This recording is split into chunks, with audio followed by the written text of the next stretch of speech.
Hi and welcome back. So in this video we're going to be looking at the if, elif and else keywords. And these keywords are going to let us control the flow of the program, i.e. what does the program do when it encounters a situation where it should be able to decide between two different paths. For example, let's say we've got a chair that has a price of $100 or £100. If the chair is less than £100, we want to buy the chair, and if it is £100 or more, we want to tell the user to not buy it. So Python is quite easy to understand in the way that it does this. There is no need for any brackets or anything like that. Simply say if, notice how it goes on orange because it is a keyword, if the price is less than 100, and then notice how the Python shell, the IDLE, already expects us to type more things. Then we'll say buy the chair. And now we could continue telling the user things to do if the price is less than 100, or we can press backspace and that brings us to the beginning of the line, and here we can type else for what to do if the price is 100 or more.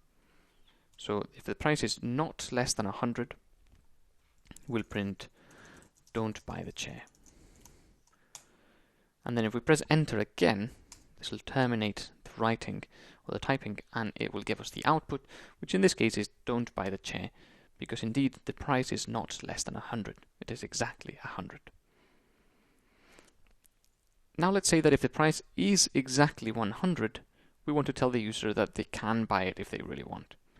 If it is more than 100, we will tell them to not buy the chair, and if it is less than 100, we'll tell them to buy the chair. So once again, if price is less than 100, we'll print out buy the chair. Now press backspace and type elif.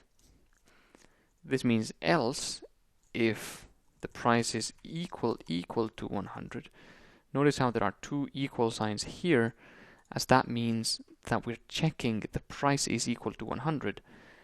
If there was only one equal sign, this would be assigning the value 100 to price. And we wouldn't want to do that in this case, that wouldn't make sense. So price equals 100 checks that the price is equal to 100. Then we'll print you can buy if you really want. And finally, else print don't buy the chair. And now price equal 100, so we should see that we can buy the chair if we really want. So what I'm going to do is press enter and then enter again, and indeed it tells us that we can buy it if we really want to. So how can we apply this to our program? Well, let's, for example, extend our age program so that the user can decide whether they want to convert from years to seconds or from seconds to years. So let's define our method, age program in this case, and then get the user input. It's going to be seconds or years equals input give me seconds or years. Now this is not a particularly understandable question, but let's assume the user knows to type S if they want to give us seconds, or years if they want to give us years. Obviously if they give us years, we'll convert to seconds. If they give us seconds, we'll convert to years. And I will say if seconds or years equal S, then we will convert seconds to years. Notice that any line that starts with a hash symbol is a comment that does not get executed by Python. It's simply for us to read and us to be able to then understand what the code does. They're completely optional, you don't have to put them in there, and they don't do anything. They're simply for you to read. Okay, so now we can enter the value. So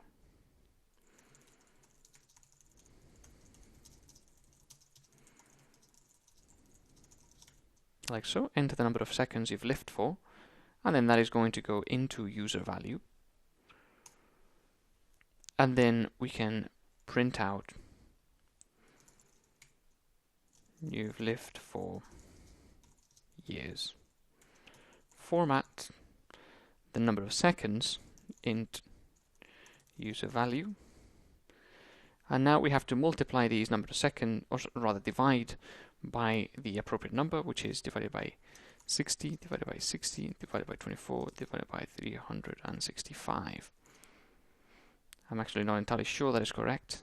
60 seconds, 60 minutes, 24 hours, 365 days. That should be fine. Okay. And forgot the other bracket. Okay. And now we press backspace and say elif seconds or years equals y. And now I would recommend pausing the video and attempting to create this part of the program by yourselves. How would you convert from years to seconds? We've done this previously, so it should be fairly simple for you to proceed with this. Once you've completed it, resume and we'll go through it. Okay, so we're going to convert from years to seconds. And now user value is going to be an input, enter the number of years you've lived for. And then we're going to print you've lived for seconds. Format int user value multiplied by 365 multiplied by 24 multiplied by 60 multiplied by 60. And this should convert the number of years that they've given us into seconds and then print that out. Okay, so let's see what happens when we call and execute this method. So do we want to give seconds or years? Let's go for years. And then number of years, go 50. And then it gives me the appropriate number. So I'm going to copy that and paste it. And I'll give them seconds. And I'm going to give them this number here. And it tells us we've lived for 50.0 years. And notice how this is an interesting number that we've got here. We've got a number with a decimal point as opposed to just 50. This is because when doing division, Python already converts everything to numbers with a decimal point so that it can be more precise when it's calculating. Nothing we should worry about for now. And we could potentially expand the program so that if it is 50.0, it would just print out 50. But that's not something we should worry about right now. So hopefully this explains how to use if, elif, and else. And remember that you can chain more elifs. So you can have if, elif, elif, elif, else. And you can have an unlimited number of elifs inside one of these if statement blocks. And also remember that it is the indentation that matters. So the if and the elif and the else all have to be in the same level of indentation. And similarly, every line that is inside or under the if statement has to be indented more than the if statement. Every line that is under the elif has to be indented more than the elif, or else Python will get confused. Okay, so this was the entirety of this first section, and now we're going to be moving on to the next section after the next couple of videos, where I'm going to explain a small assignment that you can choose to do. So I'll see you in the next video.